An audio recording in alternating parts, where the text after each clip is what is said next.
Hi అండి, నమస్తే. Welcome to my channel Lakshmi Ramana recipes. ఈరోజు మనం ఒక మంచి రుచికరమైన స్నాక్ రెసిపీని ప్రిపేర్ చేసేసుకుందామండి.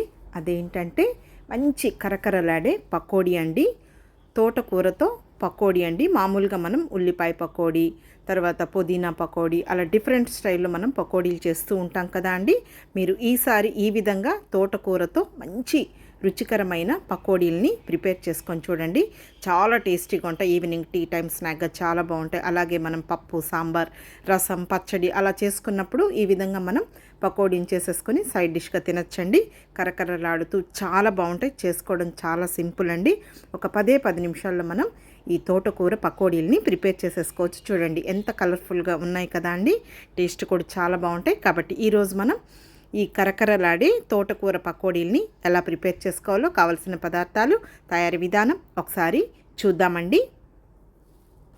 ముందుగా ఒక మిక్సింగ్ బౌల్ తీసేసుకొని 2 పెద్ద సైజులో ఉన్న ఉల్లిపాయల్ని సన్నగా పొడవుగా కట్ చేసేసుకొని వాటిని ఇలా విడివిడిగా తీసి వేసేసుకోవాలండి. ఇక్కడ నేను ఒక మీడియం సైజ్ కప్పు తరిగి పెట్టుకున్న తోటకూర వేసుకున్నానండి. కాడలు లేకుండా ఆకులు మాత్రమే మనం శుభ్రంగా కడిగేసి సన్నగా చాప్ చేసి వేసుకోవాలండి. చాలా బాగుంటుందండి. మామూలుగా మనం పప్పు, వేపుడు అలా చేస్తూ ఉంటాం కదా, ఈ విధంగా మనం తోటకూరతో పకోడీలు చేస్తే చాలా బాగుంటుంది. ఇప్పుడు ఆ ఉల్లిపాయల్ని, ఆ ఆకుకూరని కొద్దిగా కలిపేసుకోవాలి.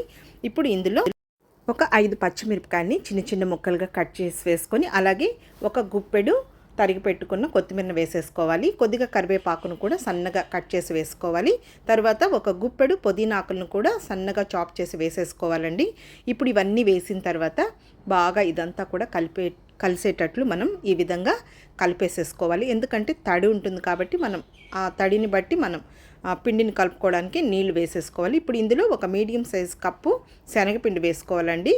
ఇది ఒక 150 గ్రాముల శనగపిండి ఉంటుంది. అలాగే ఒక 2 టేబుల్ స్పూన్ల బియ్యం పిండిని కూడా వేసుకోవాలి. ఇప్పుడు ఇందులో ఒక 1/2 టీ స్పూన్ పసుపు పొడి, అలాగే ఒక 1/2 టీ స్పూన్ కారం పొడి, 1 టీ స్పూన్ జీలకర్ర అండి కొద్దిగా చేతితో ఇలా క్రష్ చేసి వేసుకోవాలి. ఫ్లేవర్ బాగుంటుంది. అలాగే 1 టీ స్పూన్ సోంపు కూడా వేసుకోవాలండి. ఈ పకోడీలో జీలకర్రతో పాటు కొద్దిగా మనం సోంపు కూడా వేసుకుంటే టేస్ట్ అనేది బాగుంటుంది. స్కిప్ చేయకూడదనమాట. వేసి చూడండి. తర్వాత రుచికి సరిపడా సాల్ట్ వేసేసుకొని ఇప్పుడు మళ్ళీ ఒకసారి అంతా కూడా ఇదంతా బాగా కలిసేటట్లు కలుపుకోవాలి. ఎందుకంటే మనకు ఉల్లిపాయలో తడి ఉంటుంది, ఇంకా ఆకుకూరలో తడి ఉంటుంది కాబట్టి నీళ్ళు అనేది మనం చూసి వేసేసుకోవాలి. ఇప్పుడు ఇందులో ఒక 2 టేబుల్ స్పూన్ల నూనెని వేడి చేసేసుకొని ఆ నూనె కూడా వేసుకోవాలండి. ఈ విధంగా మనం నూనె వేసుకున్నామంటే మనకు ఆ పకోడీ అనేది మంచి టేస్టీగా, అలాగే కరకరలాడుతూ సాఫ్ట్గా, క్రిస్పీగా అలా వస్తుందండి. ఇప్పుడు కొద్దిగా నీళ్లు తీసేసుకొని చేతితో ఇలా స్ప్రింకిల్ చేసుకోవాలండి. అంటే చల్లుకోవాలి. ఎక్కువ నీళ్లు వేయకూడదనమాట.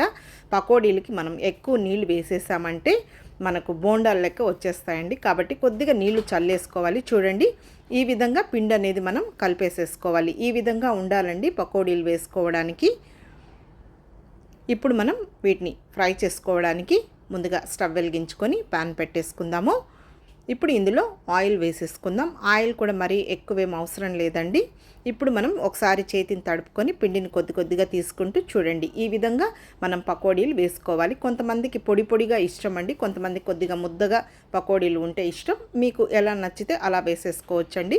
ఇప్పుడు హై ఫ్లేమ్కి, మీడియం ఫ్లేమ్కి అడ్జస్ట్ చేసుకుంటూ ఇలా కలుపుకుంటూ మనం మంచి కలర్ వచ్చే వరకు ఈ పకోడీల్ని వేయించుకోవాలి. మరి మనం హై ఫ్లేమ్ పెట్టామంటే మాడిపోతుందండి. కాబట్టి మనం మీడియం టు లో ఫ్లేమ్కి ఇలా అడ్జస్ట్ చేసుకుంటూ ఇలా కలుపుకుంటూ మంచి కలర్ వచ్చే వరకు ఫ్రై చేసుకోవాలి. అప్పుడే మనకు పకోడీ అనేది క్రిస్పీగా చల్లారిన తర్వాత కూడా మనకు అలాగే కరకరలాడుతూ ఉంటుంది. చూడండి ఎంత కలర్ఫుల్గా ఉందో. ఈ విధంగా మనకు ఫ్రై అయితే సరిపోతుందండి. ఒక టిష్యూ వేసుకున్న ప్లేట్లోకి ఈ పకోడీల్ని వేసేసుకోవాలి. ఇంకా మిగిలిన పిండిని కూడా ఇదే విధంగా పకోడీలు వేసేసుకోవాలి.